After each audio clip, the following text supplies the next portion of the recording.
This theory says that the universal wave function is real and never collapses. Instead, all quantum measurements result in a branching of worlds, creating a new universe for each possible outcome. This interpretation is deterministic and local, meaning everything follows strict rules without any spooky action at a distance. Decoherence helps explain why we don't notice these other worlds. It's like a tree, where every branch is a different timeline. Many worlds solve some quantum paradoxes, like Schrödinger's cat. The cat is both alive and dead, but in separate universes. It also tackles the EPR paradox and Wigner's friend by considering all possible outcomes as real. The many worlds interpretation's key idea is that the linear and unitary dynamics of quantum mechanics applies everywhere and at all times, describing the entire universe. In particular, it models a measurement as a unitary transformation, a correlation-inducing interaction between observer and object without using a collapse postulate. Observers are treated as ordinary quantum mechanical systems. This stands in stark contrast to the Copenhagen interpretation. In the Copenhagen view, a measurement is a primitive concept, not describable by unitary quantum mechanics. The universe is divided into a quantum and a classical domain, and the collapse postulate is central.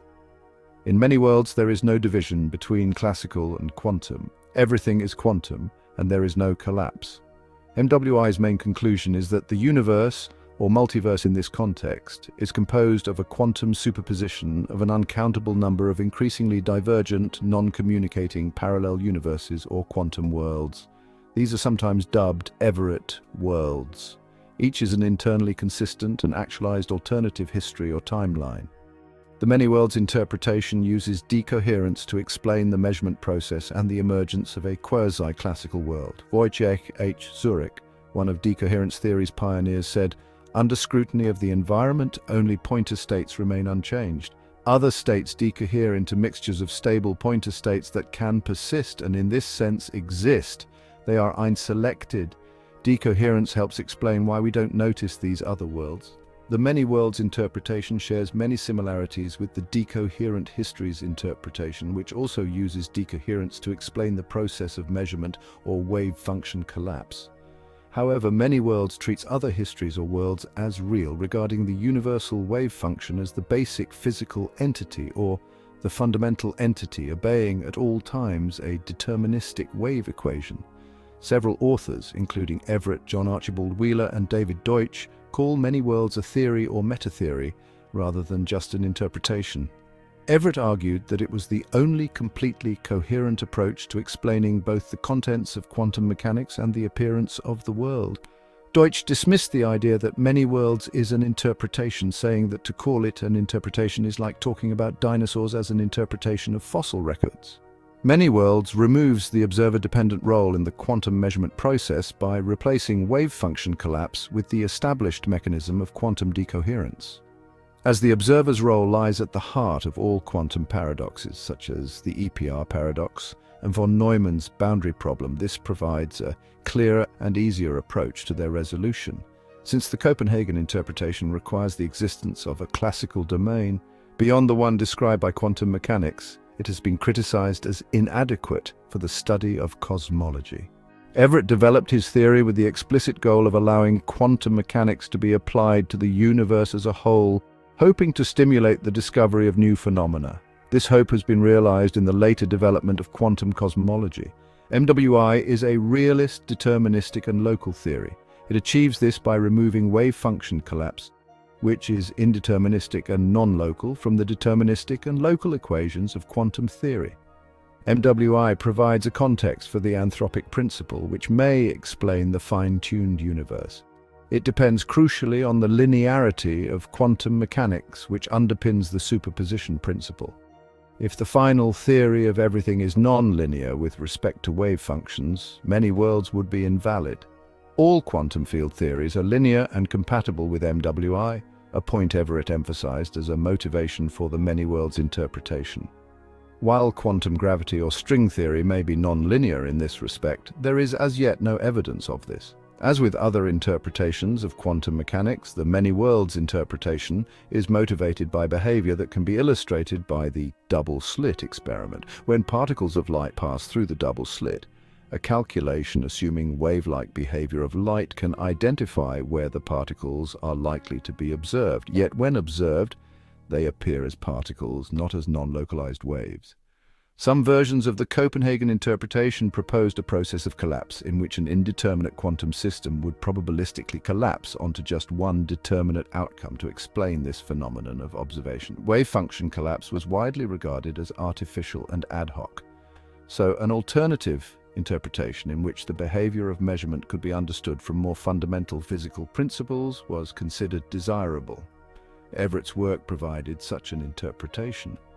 He argued that for a composite system, such as a subject observing an object, the claim that either the observer or the observed has a well-defined state is meaningless. The observer and the observed have become entangled. We can only specify the state of one relative to the other. Everett's unitary, deterministic dynamics alone entailed that after an observation, each element of the quantum superposition contains two relative states, a collapsed object state and an associated observer who has observed the same collapsed outcome. This answered Einstein's early criticism of quantum theory, that the theory should define what is observed, not for the observables to define the theory. Since the wave function appears to have collapsed, Everett reasoned there was no need to actually assume that it had collapsed. The many worlds interpretation doesn't just redefine our understanding of quantum mechanics, it also opens a Pandora's box of speculative implications. Bryce DeWitt, a prominent advocate of many worlds, once remarked that Everett, Wheeler, and Graham do not in the end exclude any element of the superposition. All the worlds are there, even those in which everything goes wrong and all the statistical laws break down. Physicist Max Tegmark has affirmed that while absurd or highly unlikely events are rare, they are inevitable under many worlds. According to him, things inconsistent with the laws of physics will never happen. Everything else will. It's important to keep track of the statistics, since even if everything conceivable happens somewhere, really freak events happen only exponentially rarely. David Deutsch speculates in his book, The Beginning of Infinity, that some fiction, such as alternate history, could occur somewhere in the multiverse, as long as it is consistent with the laws of physics. This idea stretches the boundaries of our imagination, suggesting that somewhere in some parallel universe, historical events may have unfolded differently, leading to alternate realities. However, not all seemingly plausible scenarios have counterparts in other branches of the multiverse. According to philosophers James Ladyman and Don Ross, many such possibilities are actually incompatible with the universal wave function. They argue that the multiverse is not a free-for-all where every conceivable event happens, but rather it follows the strict rules of quantum mechanics. Sean Carroll, another prominent physicist, points out that human decision-making is best thought of as a classical process rather than a quantum one.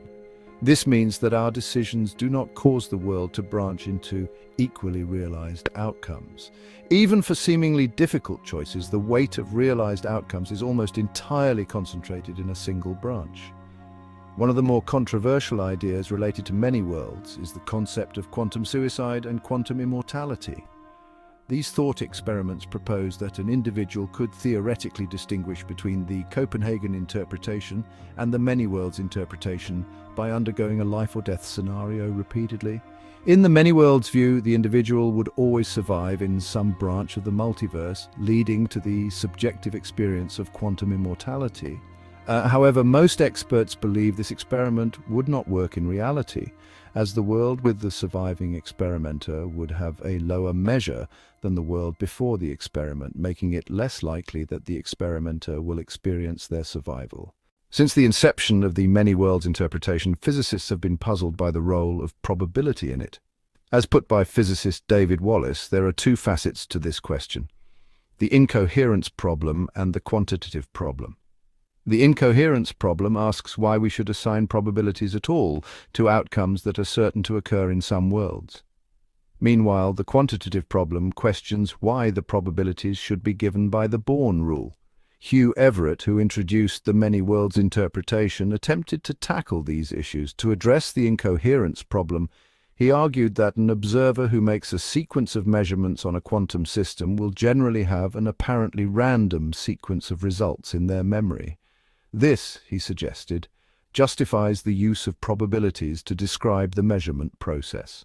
To address the quantitative problem, Everett proposed a derivation of the Born rule based on the properties that a measure on the branches of the wave function should have. However, his derivation has faced criticism for relying on unmotivated assumptions. Since Everett's initial work, several other derivations of the Born rule within the many worlds framework have been proposed. Yet there is no consensus on whether these efforts have been successful.